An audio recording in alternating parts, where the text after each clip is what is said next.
What's going on, everybody? Bitcoin Chris checking in once again. Happy Tuesday. And today, I'm not going to go over the Bitcoin price. I'm not going to jump into Twitter. Today, we have a special guest, Pastor Coin, and he's going to join us here in just 1 second. But before we jump into that, make sure you head over to swanbitcoin.com/Bitcoin Chris. Get your $10 free Bitcoin, as you can see down here. All right. And make sure you guys check out my new book, pre-order my new book, Bitcoin Dad Fiat Dad, at bitcoin-fiatdad.com, or just scan this QR code right here. Shout out to everybody that has been following. We have a Bitcoin party coming up in July, so I just tweeted that as well. Make sure you guys go check that out. It's going to be at an Airbnb for now. May change the location, and there's general admission and VIP. Just check out the tweets. But with that being said, let's jump right into our topic today, which is Bitcoin and God. So, everybody, welcome in coins. Thanks for joining me. Thanks for having me here. Appreciate it and looking forward to chatting. Is there any sort of feedback going on here? Now you sound good. Am I good? Because I'm outside Okay. and Okay. Just want to make sure. absolutely bear with the wind and the sunny glare. So hopefully everybody can hear us and see us well. So everybody knows me as Bitcoin Chris, aka Chris Knight. I'm here in Orlando, Florida. Please introduce yourself to those that might not know who you are. Yeah. So I'm Pastor Coin on Twitter, and I wrote a book called The Bible and Bitcoin. I'm a pastor in Canada, planted the church here, Life Giver Church, established 2016. Just so happened to be wearing the it's not quite a hoodie, but it's like a t-shirt hoodie, I guess.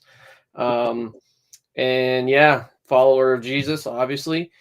And my mission is, of course, my mission more broadly is to share Jesus and expand the kingdom of God. But my more narrow focus is on orange pilling the church and helping the church to see the nefarious nature of fiat money and how Bitcoin is the solution to that problem.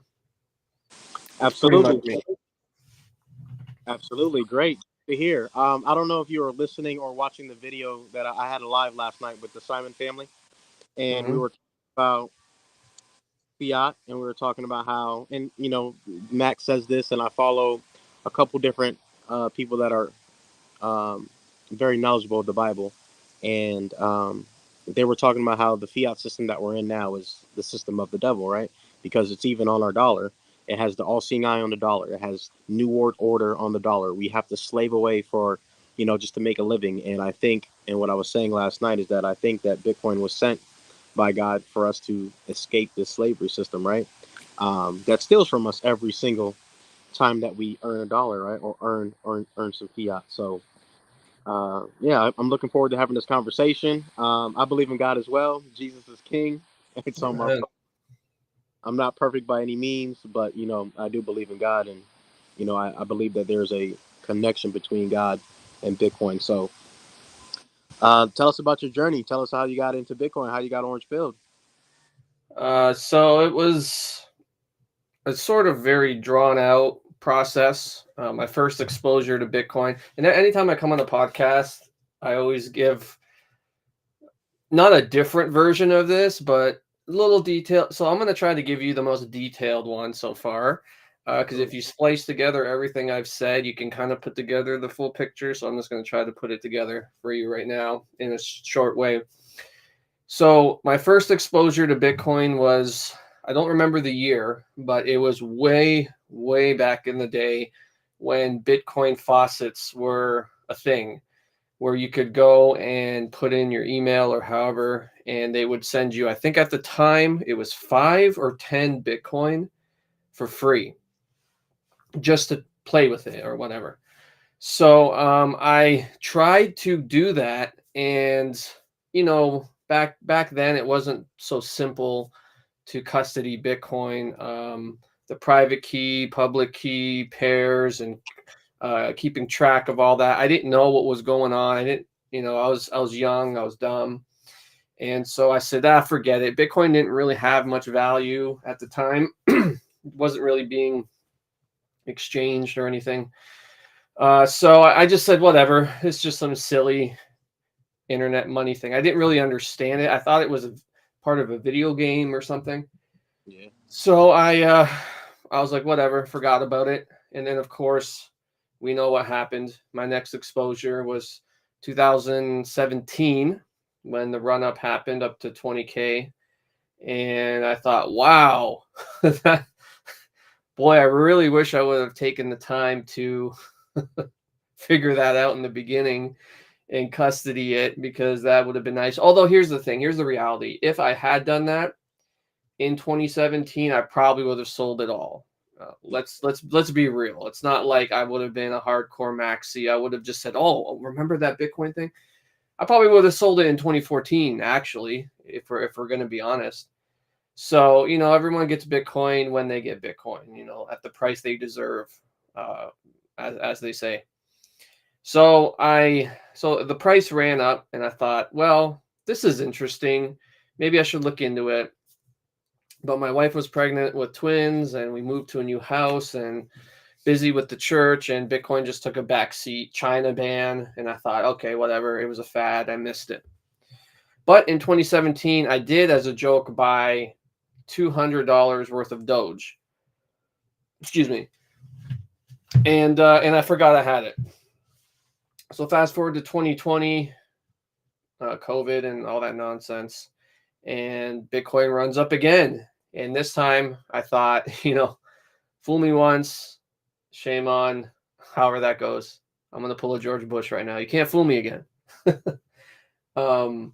Anyways, I thought, okay, I gotta know. I gotta figure this out now. Okay, I'm not gonna. Obviously, Bitcoin has some staying power.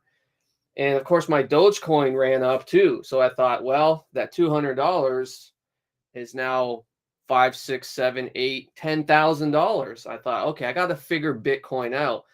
And so I asked around some friends and who were into crypto and so forth, and nobody could really help me understand. They were like, well, there's Ethereum and there's this, and I'm like, I don't really. Maybe I'll deal with those after, but first I have to understand Bitcoin. I knew I had to understand Bitcoin. And once I understood Bitcoin, I thought then I'll look at Ethereum and all these others. But what happens is, of course, you understand Bitcoin and you don't even bother with that stuff anyways. So yeah, that was it. I got, through the providence of God, got the Bitcoin standard and listened to that on Audible. And that's when the light bulb clicked. And the reality was, I was looking for a technical explanation of Bitcoin, like what is it? How does it work? But that's not what I was really looking for. What I really needed was to answer the question, why Bitcoin? What problem is Bitcoin solving? And once I understood that, after listening to Saifedean's book, then it was a no-brainer.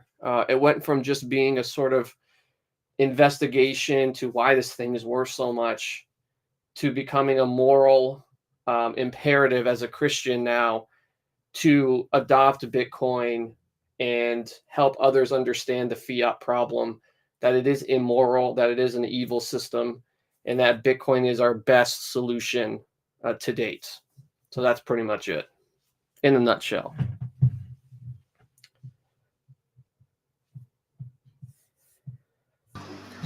Can you hear me? Yep. I did hear you for a second. Now you're gone again.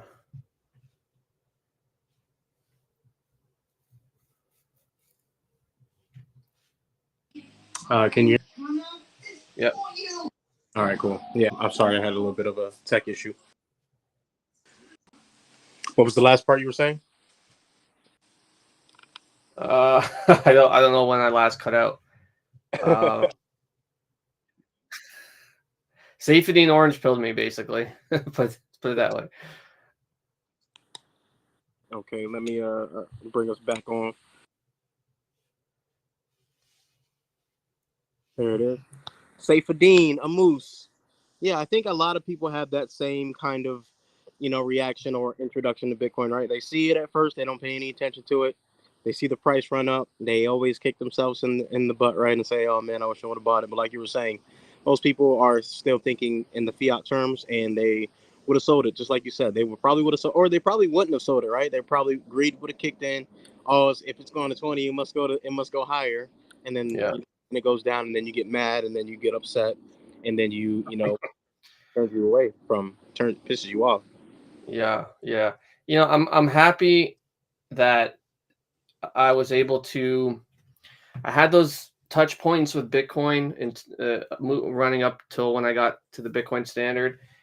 And I can't lie, I am thankful that it was the Bitcoin standard that orange pilled me because it put me on solid ground and helped me get the fundamentals right so that I didn't mess around with altcoins and all that kind of nonsense. Like yeah, I did buy Doge, but it was a joke, and I knew it was a joke, and that was that. And that was really all my altcoin phase. My altcoin phase was actually pretty good. I didn't get burned. I know a lot of people get burnt, but Yeah, I accidentally did it like the way that people say, like buy an altcoin, it'll run up, then sell it for Bitcoin. That's what people say, right? And I don't recommend that because 9 out of 10 times you get wrecked. But in my experience, I just got straight up lucky, and I had that Dogecoin. It did run up. It was a total joke. It was just Elon trolling, and I happened to be the beneficiary, so I got to sell it and buy more Bitcoin. So, but that was it. I was blessed to not get wrecked with an altcoin phase, and to just stick to Bitcoin from the beginning, and not mess around with any alts or ICOs or anything like that. awesome, awesome, yeah. And I think, as I was saying last night in the live stream with the Simon family, is that Bitcoin reminds me so much of God because Bitcoin is like the best, the number one, right? The first coin, and everything else is like your little like is basically like God, right? God is the first and the last, and then you have all these little gods, little G, and then there's all these altcoins, right? So it's kind of just like it's so similar to me. And everybody talks crap about Bitcoin, everybody talks crap about God and Jesus and there's just so many imitators, and there's so much proof that and so much proof and the word is just it speaks for itself, right? And people call God, like, they call Christianity religion. It's not a religion in my opinion. It's a government. God's kingdom is a government, and we are his people, right? And we're a part of that government. We are a part of his kingdom, and a lot of people don't want to, like, and there's so much confusion out here, and it's just like the altcoins. It's just so many confusion. It's so slow, or oh, this is the new Bitcoin, or this is the new God, or this is like, it's just like so many things to distract you from the truth, right? But the truth shall make you free, and the right path is narrow, right? And the path that leads to destruction is wide, right? So same thing with the altcoins. There's 20,000 altcoins. There's only one Bitcoin. There's Yeah. so many different gods and so many different religions, but they all come and stem from, you know, the one true God, which is Jehovah, or in Jesus, which is his Father, Son, Holy Spirit, right? So it's just so many similarities to me, in my opinion, about how Bitcoin and how God are just so similar. And Yeah. Yeah, I think that's a phenomenon I've witnessed. Coming into Bitcoin as a Christian was an interesting experience because I already believe in God. I already believe in absolute truth, objective truth. My worldview already functions that way. That's how I think. I think in objective truths, and that's how God's world is. So when I encountered Bitcoin and understood what it was like, oh wow, here's a mathematical protocol based on the objective truth of math, right? Well, it was a no-brainer. Well, wow, okay, so we were able to take God's language, math, and build on it. So the way I understand Bitcoin is a layer 2 on God's layer 1. So God's layer 1 is math. I think God created the universe. He used code. And code is language, right? And there's different coding languages, C++, Python, they call them languages. I think that's an appropriate term. And God's coding language is math. Now, the deeper you go into creation, the more complex this code becomes. And we look at it and we marvel. We go, wow, look at, the cell, and you go deeper and deeper, the atom, and how designed and you can quantify and the math. It's incredible. So God creates everything with his coding language, math, and then he runs the program, and it's the universe, right? So we have this program running on God's code, and what Bitcoin has done is taken that code and built on top of it a layer 2 protocol for value, for money, for human beings who are made in his image to have an intermediary tool in order to fulfill their mandate to be fruitful and multiply and fill the earth and make it an abundant place of mutual a blessing.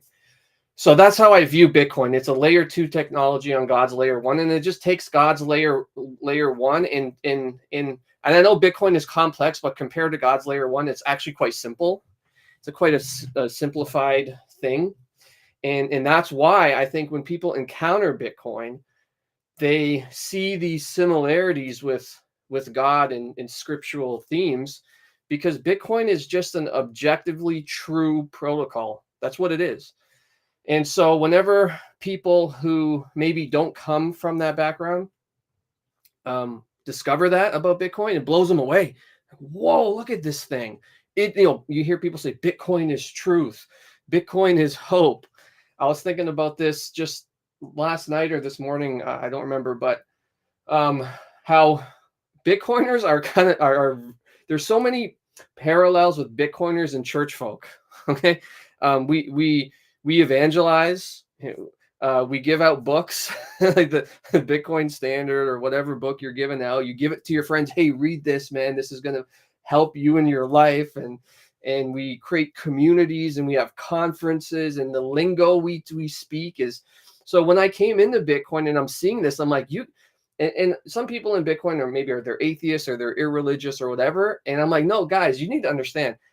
I come from Christianity. Okay. I've been a Christian for how long? Almost 20 years. You guys sound like church folk.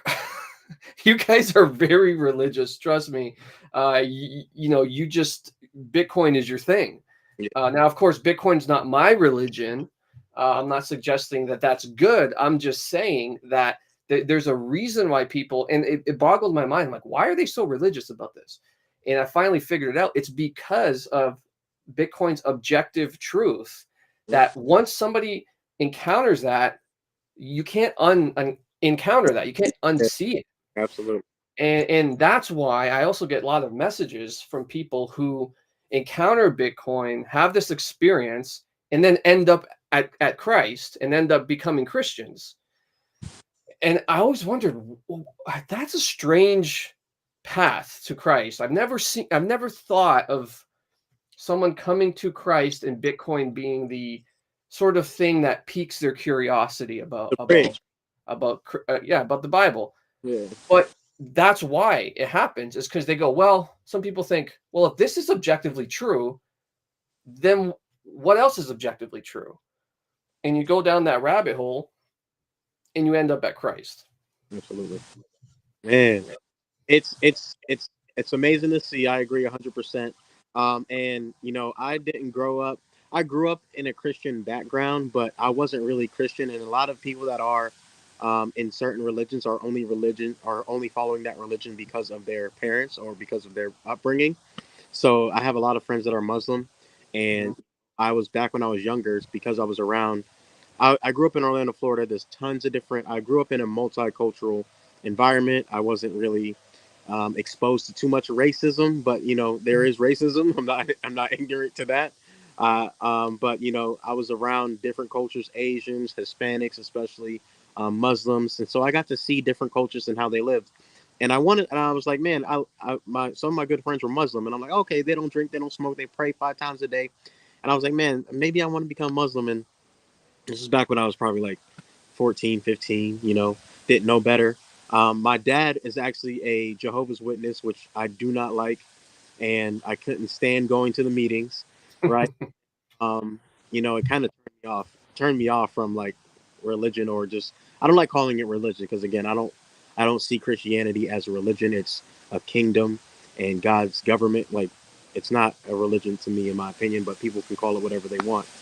But it really turned me off when I was younger, and as I got older, it's just that relationship with God and with Jesus. And as long as you believe in Jesus, then you're good, right? You don't need Jehovah's Witnesses. They don't even believe in Jesus. So I'm like, this don't even make sense. And when you learn more and you read the Bible and you find out, like, man, this is crazy. And my mom was Christian, my dad was Jehovah's Witness, and they were split up. But I hated going to the meetings. It was so boring. Um, it was the most boringest thing ever. And then I follow this YouTube page called Life is Spiritual, and they go over all the different religions and who founded them. So I learned that Jehovah's Witnesses was founded by whoever, and I just learned so much from Life is Spiritual. And I always share the videos on YouTube, but I know a lot of people don't really care too much about it. But there's so much deception in the world. We have people that believe in people that worship Satan and believe in Satanism, and people still don't believe that God is real, right? You can pray, like whenever anybody gets sick, right? On Facebook, on my Facebook, anytime somebody's sick or something happens, they're always quick to pray, Hmm. right? But then they believe in God when something bad happens, but then when everything's good, they disregard God, right? But you're supposed to praise Yeah. God in the bad times, right? So I feel like a lot of people are just lost because of the disinformation, because of the media, and just so many different things. Even Catholics, right? Catholics, they, God said there's only one person to get to me. Jesus said there's only one way to get to God, and that's through Jesus, right? So why are you going to a priest to be the intermediary between you and God when clearly it says in the Bible the only person that you need to get to God is Jesus, right? Which is His Son. So even Catholics like send me DMs when I call out Catholics. I call out you know I call out all these different religions just based on what the Scripture says, right? It's not my opinion. It's based on what it says in the Bible, and it is what it is. But you're gonna get slack when you call out the truth. And again, I think a lot of people are in the specific religion that they're in because of their family members. So I'm not in that group where I grew up. I grew up Christian, but I grew up like my dad was a Jehovah's Witness. I couldn't stand it, but I was turned away from it because I was like, there's no way. There's no way that this could be it, and it wasn't it. And that it isn't it. Just like how we know that God is real and Jesus is this Jesus is the Son of God. He's the Lord. So, I get a lot of stuff calling the truth, but truth doesn't care. I got a story about Jehovah Witnesses, man. I got a lot of stories about Jehovah Witnesses. I'm on the blacklist. They don't come to my house anymore. They put me on the whatever. So there was a convention at a local arena, a Jehovah Witness regional thing, and I thought, oh, I'm gonna go, Yeah, because they sent some advertisements, and it was like, oh, there's gonna be music and a play, and I'm like, oh, let me see what this is. yeah. So I roll up there with a shirt, a black shirt that in big bold letters said "Fear God," and everyone's in suits. The women are in dresses. They're dressed how they're supposed to Right. dress. Yeah, I know, And right? I'm like sticking out like a sore thumb. I'm the only one in a t-shirt and shorts. And people are coming up to me like, do you know where you are? It's like, bro, you invited me, man. Like, chill Yeah, out. So, anyways, yeah. The one thing I will say about that, it was extremely boring. Like, God. holy smokes, Hey, man. They I'm hey, advertised live music, which I don't think you can even describe what they did was as music. And they advertised like a play, like a drama thing. Dude, it was brutal, man. I had to get up and leave. I'm like, and look, I've sat through bad sermons. Okay, I'm not one to just get up and leave because the sermon is boring. But holy smoke, man, you can only take so much. when I was a kid, it was so boring, man. It just I feel bad, man. I went to one meeting and I was like depressed. I couldn't imagine going to weekly meetings, dude. Oh man, that's brutal. it's crazy. It's brutal.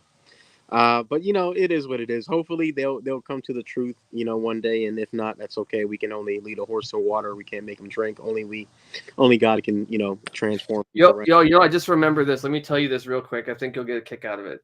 Yeah. Before they put me on the blacklist, these elders came, right? Because they send out the first battalion, and then they're like, oh, I don't know how to answer. Then they get the next, and then they get you the elder, right? So finally, the top dog in the region came to deal with me. And I forget what was happening that day, but I say, oh, we can't meet at my house. Let's go to a coffee shop down the street. So we go to the coffee shop down the street, and we're just talking, whatever, about the Bible. And again, I'm in like a just street attire, and they're in a suit, and the woman is in a dress. Clearly, they look the part. Okay, I don't. I just look like a guy they're evangelizing. Okay. All of a sudden, this drunk dude comes out of nowhere. Waste. You can smell it on his breath. He was wasted. And he comes up to me of all people, and he goes, "Stop talking about Jesus." And I was like, "What? Who are you?" He goes, "If you keep talking about Jesus, I'm gonna knock you out. I'm gonna knock you out." He's like threatening me, right? And I'm looking at the Jehovah's Witness. I'm like, "Huh? Like they're the ones. Attack them, right? Like I'm incognito here. Why would you come attack me? Clearly, they're the ones with the Bibles out, the literature in front of them. But he came to me. Yeah. And I thought that was weird. So I'm like, you know what? Let's just go, because I don't want to fight this guy. I don't want to knock out this drunkard in the coffee shop.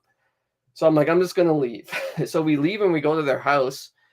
And I said to them, wasn't it interesting that guy wanted to knock me out?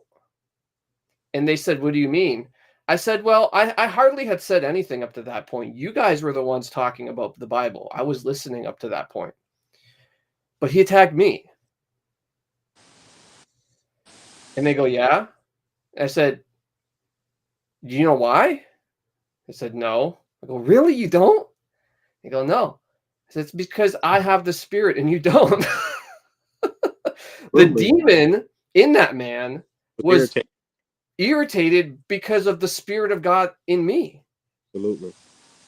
He should have attacked you. If it was of the flesh, if it was worldly, you guys are the attack vector. You have the Bibles out. I don't. You have the suit. You got the literature. I'm up to this point, I'm listening. But for some reason he attacks me.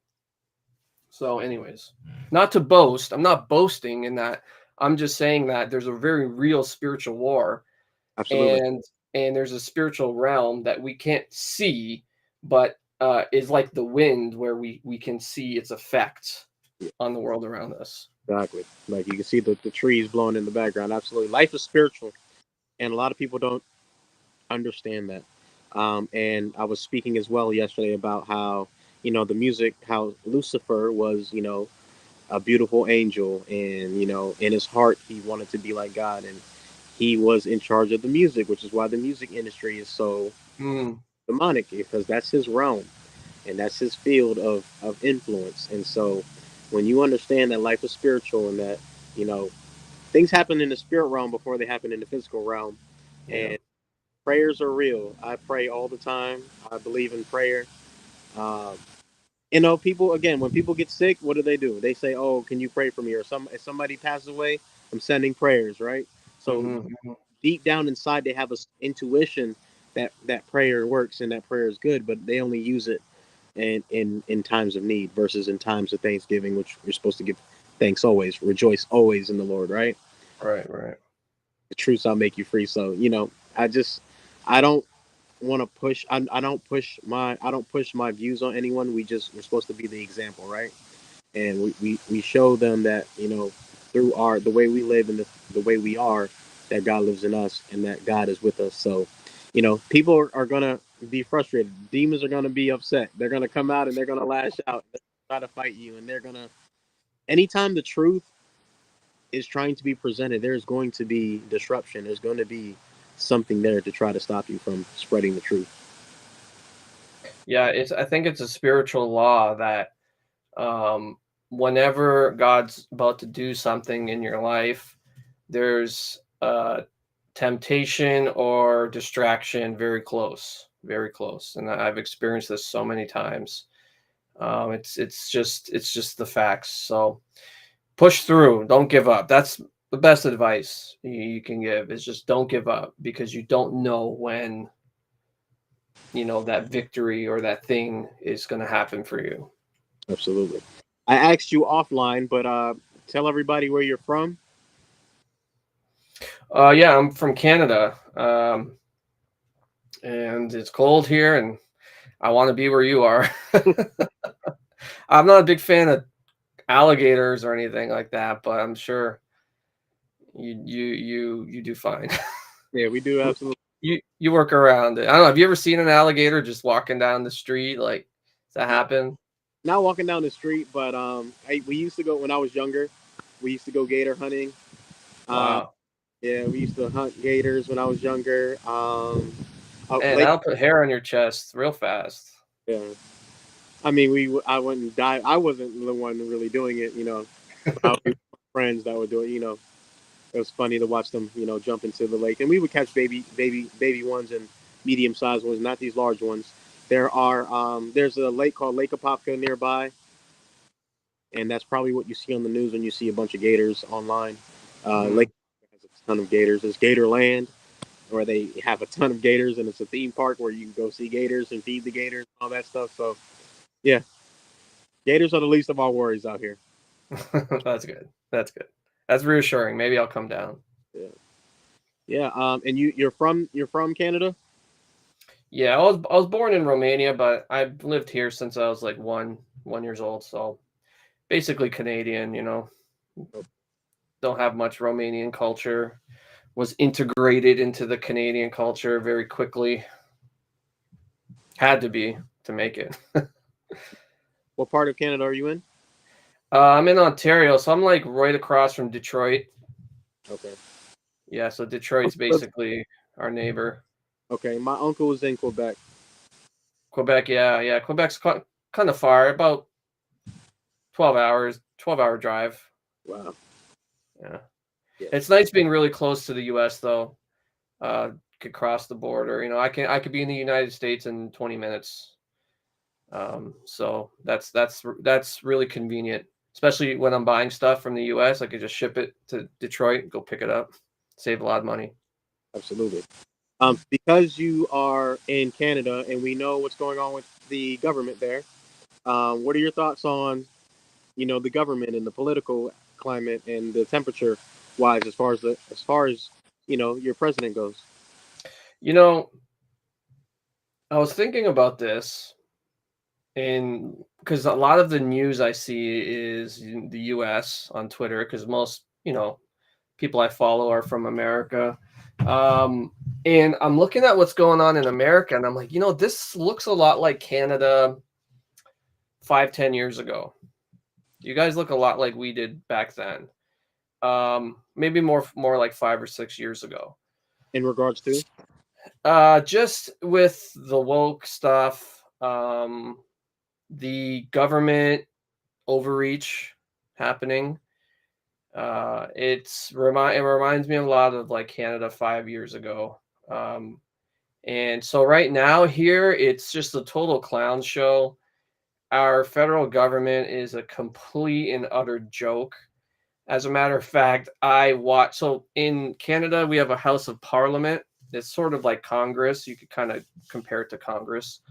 And they do a thing on the weekdays called question period. Don't know if you do this in Congress, but in Canada they do a question period where the politicians will question each other back and forth for, I don't know, a couple hours, and they debate whatever's going on in the country. And it used to be that question period, nobody cared. Nobody watched question period. Nobody talked about question period. It was boring. It was, now it's almost like you could put it on pay-per-view. It's so hilarious to watch what these morons say. They back and forth, the hypocrisy, the lying, the stupidity. It's on another level. It's actually entertaining. So I can at least, while this country is falling apart, I can at least laugh at at the clowns in the circus tent. But if we're gonna be serious, it's not looking good. We have a thing called MAID, MAID, medical assistance in dying, where basically the government will kill you if you want, right? If you're depressed or whatever, you can get, MAID. And so our healthcare is a disaster. We're killing people rather than healing them.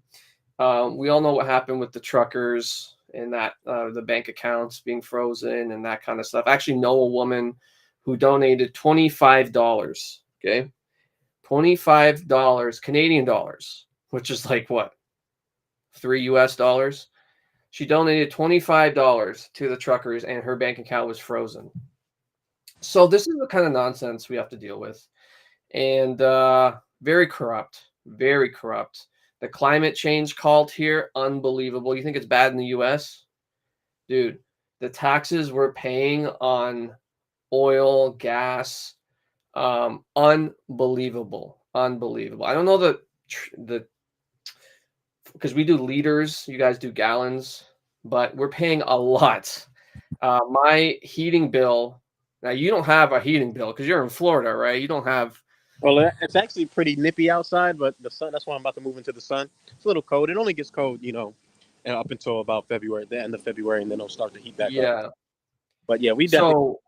So we got to heat our homes for up to 6 months of the year, and our heating bill easily doubled the last year. I found an old bill from like when my wife's grandpa was around. He was paying somewhere around the ballpark of 15-30 bucks a month to heat his house. Now it costs us about close to $300 a month just for heating. And most of that is taxes. That's crazy. It's not that oil is that or natural gas, because that's what we use to heat our home. It's not that natural gas all of a sudden became More more expensive. expensive. It has a little bit, but not that much. The actual delivery and use is a fraction of your bill. Most of it is taxes and just those fees you look at and you go, what the heck is that? They just tack on fees here and there. So yeah, it's really bad here. It's very, and don't believe anybody that says it's great. It's a disaster. Homelessness is at a record high. Food bank use is at a record high. Uh, every social, um, what's the word? Social program. Yeah, every sort of social thing you can use to measure how good it is to live somewhere. Okay, okay. Uh, you know what I'm saying? Like it's those numbers are not good. Inflation, of course. So this is what happens when you do socialism. Don't do socialism, kids. It's not good for you. So beware, America. You're headed down the same path. Don't do it. I mean, again, I think it's a part of a grander plan by the devil, because these are not a lot of these things can be solved with common sense, right? And a lot of people don't like what's going on, but there's still no way to stop what's going to happen because it's still happening, right? Inflation is running rampant. I know in Vancouver, I've been hearing about the prices of real estate in Canada for a long time, and I know Vancouver is very expensive. I know the cost of living is very, very, very, very expensive in certain areas there in Canada. So I can see how, the West is slowly transforming into, that that controlling the government's coming getting more and more control, right? They're deflating our dollar, and Mhm. the Canadian dollar. That also has a lot to do with what's going on. The policies in place. They do these things on purpose, not only to piss us off and to, keep us enslaved is what I say, right? Because we are enslaved based on these policies and these rules and these laws that they make out of thin air. And we don't even vote on half of these laws. They just pass them in the middle of the night while everybody's focused about football or Justin Bieber or whatever it is that's happening in the news, right? They have a way of distracting you from what's really important, and they pass laws in the middle of the night They don't vote on these things. We have these representatives that don't represent the people. They just do what's in the best interest for them, right? So we're gonna continue to have that. I don't think it's going to change. Um, and I've been saying for a while that I want to move out of America. Do you want to move out of Canada, or you still want to stay there? I'm like want to move down to America because it's compared to here, it's a lot better. But you are headed down the same path, so I feel like if I moved to America, I'd be probably leaving America in 5 to 10 years, anyways, right? So I don't know, man. It's just such a clown world here. As a matter of fact, I don't know if you heard about it, but our prime minister literally invited. Now imagine if this happened in the U.S. If Joe Biden did this. No, imagine if Donald Trump did this. Who cares? Just imagine anybody did this. They invited a literal Nazi. Okay, I'm not exaggerating. Everyone throws that word Nazi, that word out. This man was a literal Nazi soldier fighter. And they invited him to the House of Commons, which is like your Congress, and gave him 2 standing ovations. Now you might ask, how does that happen, right? Because Canada fought against the Nazis in World War II. So how does that get through and happen? Here's how it happened. Because this man fought for Ukraine against Russia, They disregarded all that. the idiots in parliament thought, oh, Russia bad, Ukraine good. Guy fought for Ukraine against Russia. Who cares when? Let's invite him to give him a standing ovation when the Ukrainian president's in town. But nobody gave the prime minister the memo. Ukraine fought for Germany in World War II. A lot of people don't know the history, so No, they this don't. guy literally fought. He literally fought against Canadian and U.S. soldiers. This man would have killed a Canadian and U.S. soldier in World War II. And he is now being given a standing ovation in the House of Commons in Canada. And the whole federal government stands up and claps for him until on Twitter, of course, of all places, hey, by the way, guys, dude's a Nazi. And what do they do? They blame somebody else. So this is the level of clown world Canada is. Yeah, and I mean, again, it comes back to common sense, right? Like you're telling me with all the money and all the intelligence that the government has, that they didn't do their research. They didn't do their research. I think they did. They just don't care. And it's funny that you bring up the Nazi term, right? Because a lot of the what I've been seeing, because Twitter gives you the unfiltered news, and you have to you have to do your due diligence still, correct?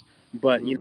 I've been seeing a lot of Ukrainians that apparently Ukraine. A lot of those Ukrainians are Nazis. It's exactly what you're saying, and Mm. we're siding with them. I don't trust anything our government says in the first place, right? Um, I don't trust anything that our government says in the first place. So for them to be demonizing Russia because they want their land or whatever it is, I don't trust. I don't trust that. I don't trust anything our government says. I don't even. I don't care. It's none of our business, to be honest with you. Why are we? Why are we even in that conflict? That's none of our business, to be honest with Well, you. our deputy prime minister, who is like our vice president, right? Her grandpa was a literal Nazi. You don't even have to go that far back. Her grandpa fought for Germany. It's like, guys, oh my gosh. This is basic stuff, people. And the wildest part about it is the masses. I don't know, like people in Canada are a bit more docile than in the United States, a bit less likely to rock the boat, which is a downfall for us. Now, Um, both People just eat it up, man. majority of Americans are super soft. There's only those patriotic. Once you start talking about guns, then those people get riled up. I, here in Yeah, America, I it's see. the opposite here. Guns are like very bad. If you want it, you're automatic. If you want a gun, you're automatically like on suspicion. Like for what? What do you need one for? You know, that kind of thing. But yeah. Look, Bitcoin. I'm just glad.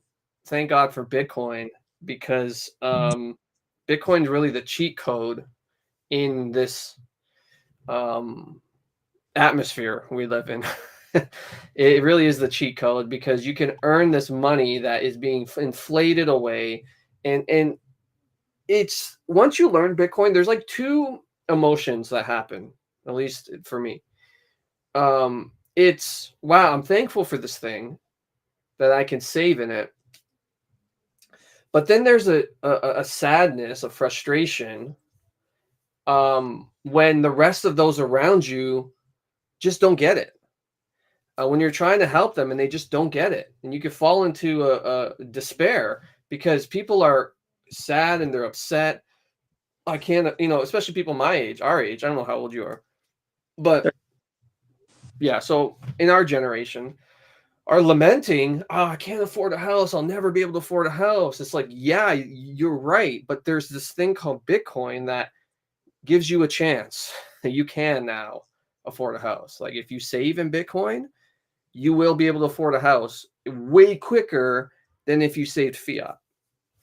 That But will not be. I can guarantee you that you will not be able to buy a house if you save in fiat. I can yeah, literally, I can mathematically prove that you will not be able to because they're going to have to print trillions more to yeah. keep going with the debt spiral. So I agree 100%. I tell people you can't outsave inflation unless you're making a ton of money, which in that case you can afford a house anyway, so it's not really a problem for you.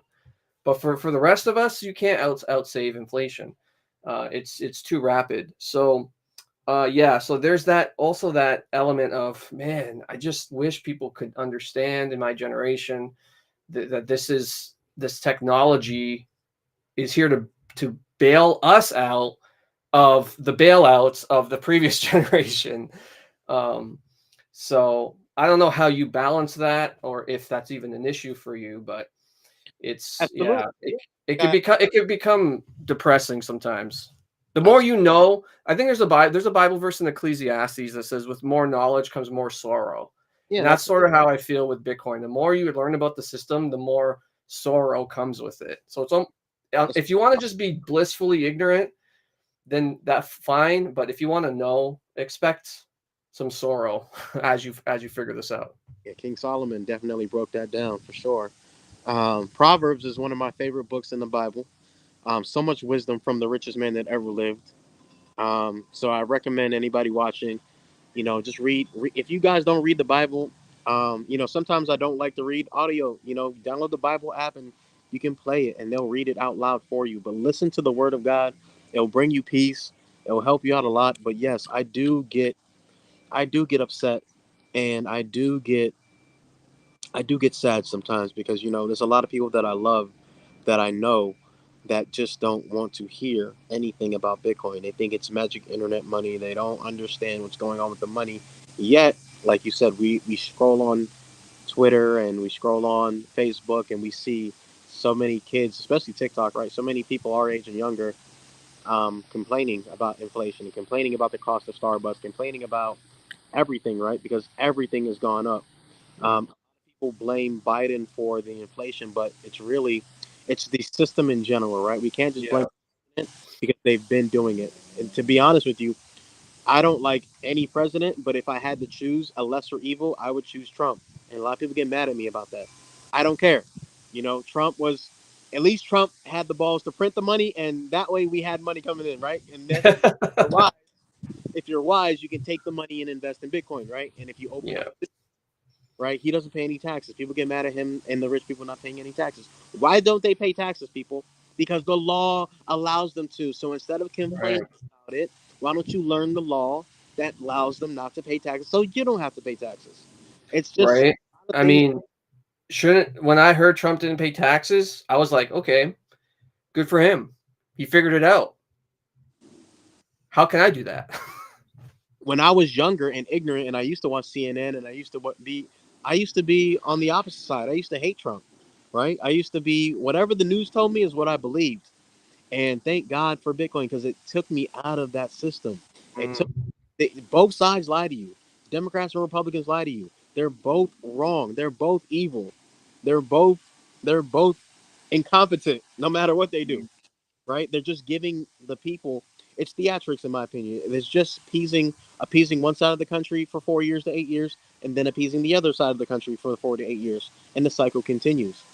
Um, Donald Trump did hyper speed for the vaccines. mm-hmm.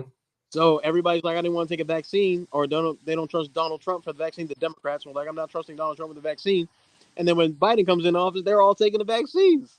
I'm like, and then everybody's mad at Trump again, or Joe Biden for inflation, but they don't understand that Donald Trump is the one who had all the money printing. It just took 4 years, 4 to 8 years for us to feel the effects of it. Yeah. So, it is what it is. But, I tell people all the time opt out, bid exit from Andreas Antonopoulos. Bid exit is the new campaign that I'm going to be on from here on out, right? Opt out, Yeah. guys. Doesn't matter who you vote for, you're still going to be oppressed because you're still in the system. And I'm not sure if you listen to Jeff Booth. Are you Yeah. familiar? One good thing to come out of Canada is Jeff Booth. I think Canada got some good people, man. It's just Yeah. a like We're sorry for Justin Bieber. Okay, if you can return him whenever you want. I like Justin, man. Okay, well you can keep him then. Justin, he became Christian, right? He did. He did. Yeah. So you know that speaks volumes in my opinion. When you have these mega celebrities that have to, you have to do some things to get in that position first and foremost, right? Right. But Right. Right.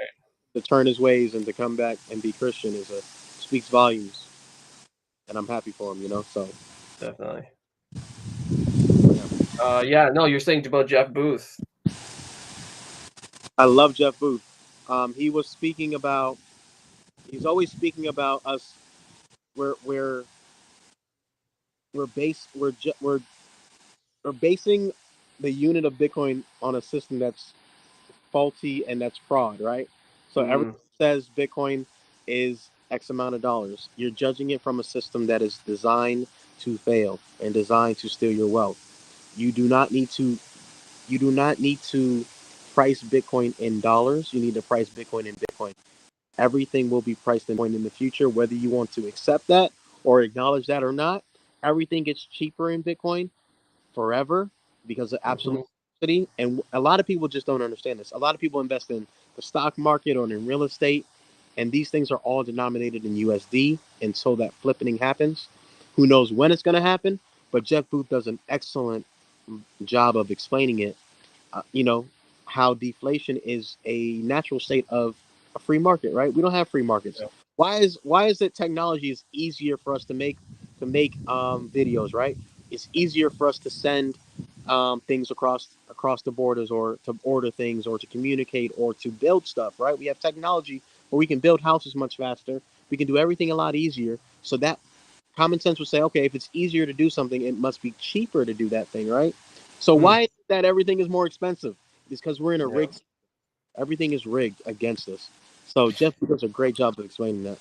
I get a lot of flack from real estate folks locally. I don't talk much about real estate on Twitter sometimes, but like on my private Facebook, I have a bunch of friends who are realtors, and they're always posting. Like, and that one guy posted yesterday, he said something like about real estate will always be the best vehicle for saving your wealth.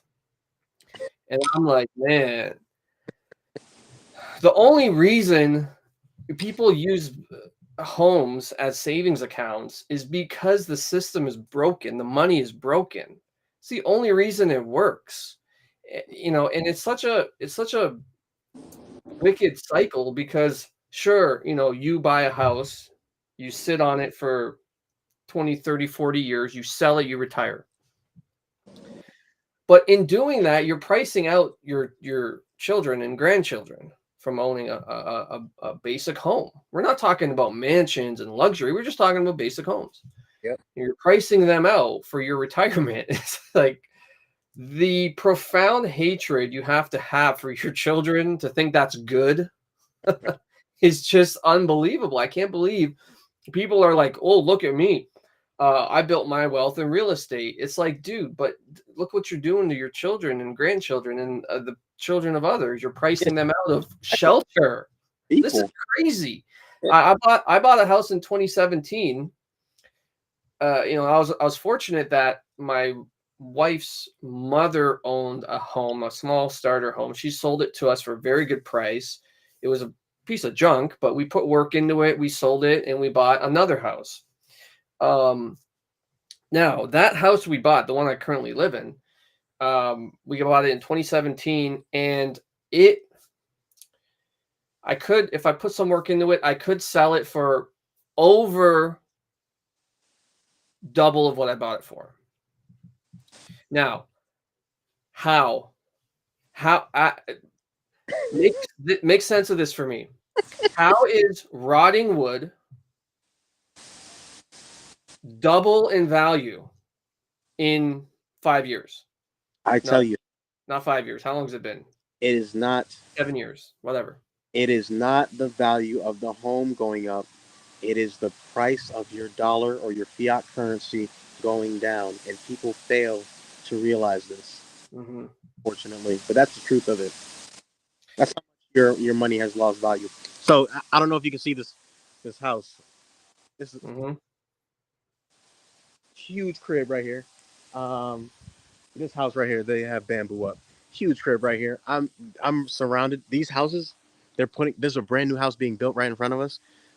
I'm happy, right? You can build up all the houses you want around here. You're just raising the property value. But guess what? Average people cannot afford to live in this neighborhood. This and the way, and I say the same thing with Bitcoin, right? The way the max pain, because people always say max pain is Bitcoin hitting 20K, 10K. It's never going to happen, especially with BlackRock and now. How do you keep the riffraff? How do you keep people out of the good neighborhoods, right? How do you keep people out of where you don't want them, right? You raise the prices. You don't lower the prices. You raise the prices of real estate to keep the riffraff out. You raise the prices of Bitcoin so the average person can get in. So, again, people fail to realize that the price of your house is not going up in value in USD terms. It's actually the complete opposite. It's going down. That's how much your value in dollars has gone down. And like you Hmm. said, 7 years, it almost doubled. And guess what? In 7 more years, it's probably going to quadruple, right? It's going to Yeah, and it's go down. one of those things where we're at a point in Canada. I don't know what it's like there. I see somebody commented, same thing happened to them. Their house doubled, and they're in Florida. Um, but we're at a point now. If we wanted to downsize this house, we couldn't. It wouldn't make sense because to downsize would be to get a house that's less for the same amount. Mm-hmm. You know what I mean? Mm-hmm. So it doesn't make sense to even downsize. And so now the fiat money system is so broken that if you maybe you bit off more than you can chew, or something happened, you lose a job, you don't take a vaccine and you don't have a job, something like that maybe happens. And you go, "Wow, man, I used to be able to afford this place, but now it's kind of tight. I'd like to downsize." Well, you're downsizing and paying the same amount as you were at your other house. Exactly. It doesn't make Or you sense. sell your house and you want to rent, and you're renting a two-bedroom apartment for the same amount your mortgage was on a five-bedroom house. So, I mean, if that isn't an indication of how broken the money is, I don't know what else I can show you to convince you that the money is not just broken. It's like it's bad. It's irreparably broken. Yeah. Hey, Bitcoin is also, and I thank God for Bitcoin as well, because in the Bible it says a good father leaves an inheritance for his children's children. So my Bitcoin, there's no need to. There's a meme where in the Matrix, they're like Neo. You're saying that I would have to, I can sell my Bitcoin for $1 million one day, and the meme is like, well, I'm telling you that sell your Bitcoin for $1 million because of deflationary and the way the Bitcoin is going to go up forever. Everything is cheaper in Bitcoin every time, every year, every 4 years, right? Bitcoin will be cheaper. Is that my audio? Is Yeah, something's going on with the audio here. that better? Yeah, that's better. Yeah, that's better. You're. Oh, I can hear Oh, I myself can now hear coming back. myself now coming back. Okay. Yeah. So any Bible verses you would like to drop before we wrap up this amazing conversation? The Proverbs The 16:11. 16:11. Um, Um, what does it say what was again? it again? I should have it Should have it memorized. memorized. If you don't got it Let me memorized, look Let me it up look pull it it real up up. real quick. quick. Yeah, pull it up. Pull it up.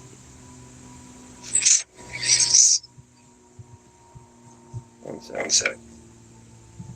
Put me on the Put me spot. on I the spot. forget. I forget. No, no worries. I don't know as many Bible verses as I wish I knew, so you're good.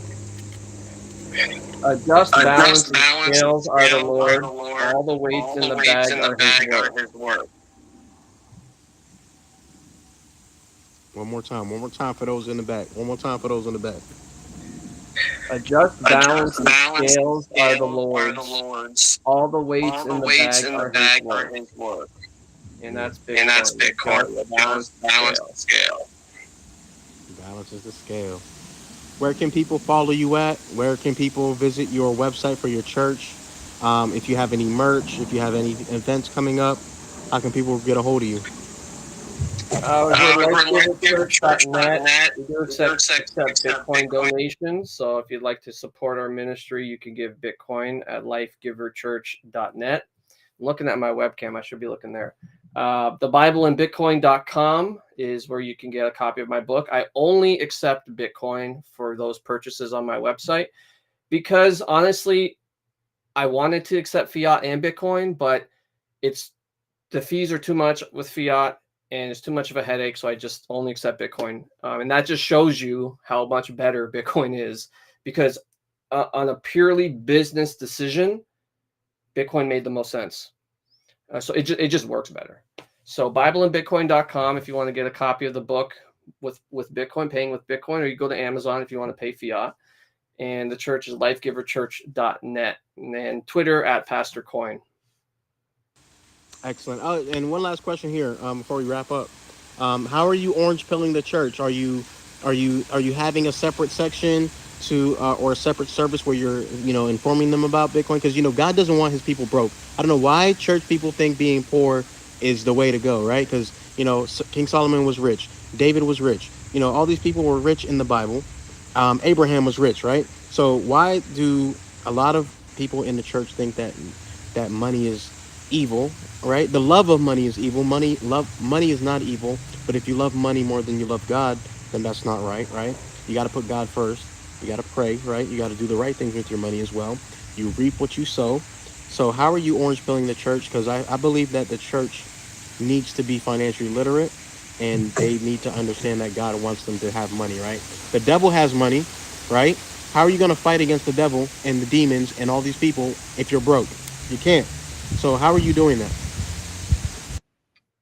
So most of the people at I've run seminars, um, Bitcoin and Christianity seminars in my city.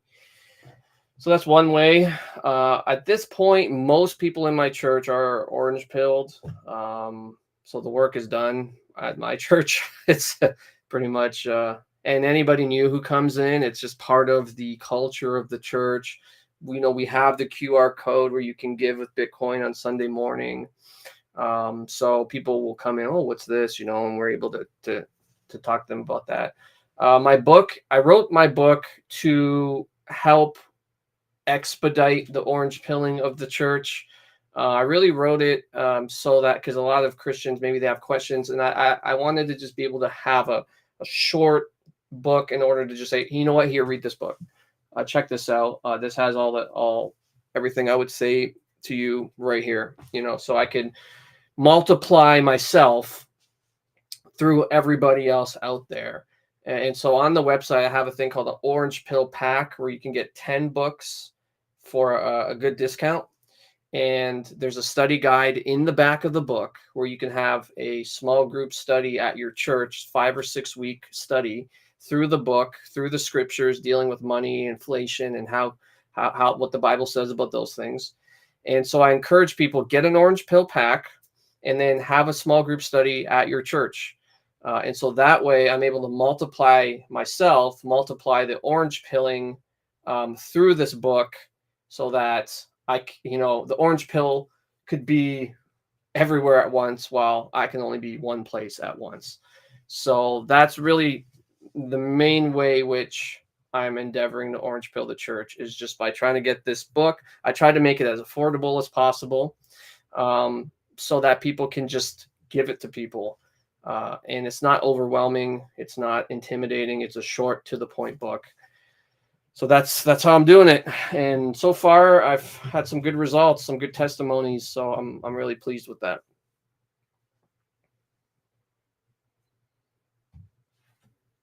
You're still muted here. There you go. I know because the wind was blowing. My bad. All right. So in the Bible, it says that the first will be last and the last will be first. It's one of the tweets that I tweeted a while ago, and it got a lot of traction. And I think that's the way it is with Bitcoin, right? It's gonna make sure that the people who were being taken advantage of, right, have get what's due to them. And I believe in God and I believe in Bitcoin, and I think these two are a very powerful combination to have in your life. Without Bitcoin makes you realize who you are. It presents that mirror for you to realize who you are. It brings you to spirit. It brings you spirituality. It brings you closer to the truth, and God is the absolute truth, like you were saying earlier. So I encourage more people to read your Bibles. If you don't have a Bible, download the app. It's free. There is a reason why there is so much there's so much at stake, and there's so much distractions out here because they don't want you to know the truth. They don't want you to become free, right? And I think God wants us to be free, and I think God wants us to own Bitcoin. And if you don't, then you can have fun staying poor in the fiat currency, because that's exactly what's going to happen. We say it facetiously, but it's true. You're going to be poor because they are going to force you to be poor, because they are literally stealing from you every single day. Your dollar is worth less every single day, and they're only going to print more money, and that's only going to hurt our children. And so I highly encourage everybody, go support, pass the coin, and it doesn't matter what religion you are.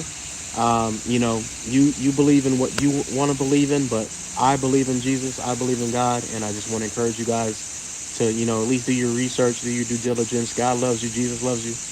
And I appreciate you being on the show, man. Any last words? Oh Oh man, God man, God bless, and bless, grace and and grace and peace. peace. And And let's do it let's do it again. again.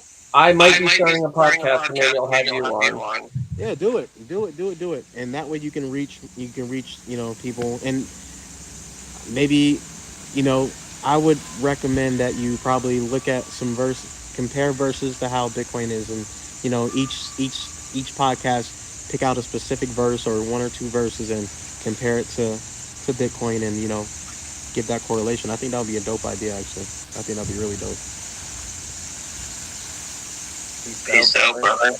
All right, peace. Thank you for tuning in, and thank you everybody tuning in. Thank you for coming on, Pass the Coin. And don't hang up. I'll be right back with you. I'm gonna end the stream here. Just one moment, please. And so thank you guys for tuning in. This is Bitcoin Chris checking out. Make sure you guys hit that like, share, subscribe. Make sure you go support Pastor Coin, follow Pastor Coin on Twitter. Make sure you show him some love. Go to bitcoin-fiatdad.com or scan this QR code and pre-order my new book, Bitcoin Dad Fiat Dad, where I'm going to go over how you can transform yourself from a fiat dad to a Bitcoin dad. I'm going to teach you how to get at least 20 to 30 grand from the banks easy, leveraging your personal credit, that is. If you want to, change your life and, use the bank's money to make money, because you might as well, we're operating in the fiat system, right? You might as well use it to your advantage. If we're going to have to operate in it, use it to your advantage, right?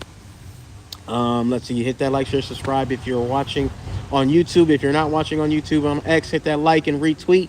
And again, you believe in what you believe in, but I believe in Jesus, and Jesus loves you, and I love you. And with that being said, I'll be on later on. I'll drop a video going over the Bitcoin price and some tweets per usual. I love you guys. We'll see you guys next time. Stack your Bitcoin and chill.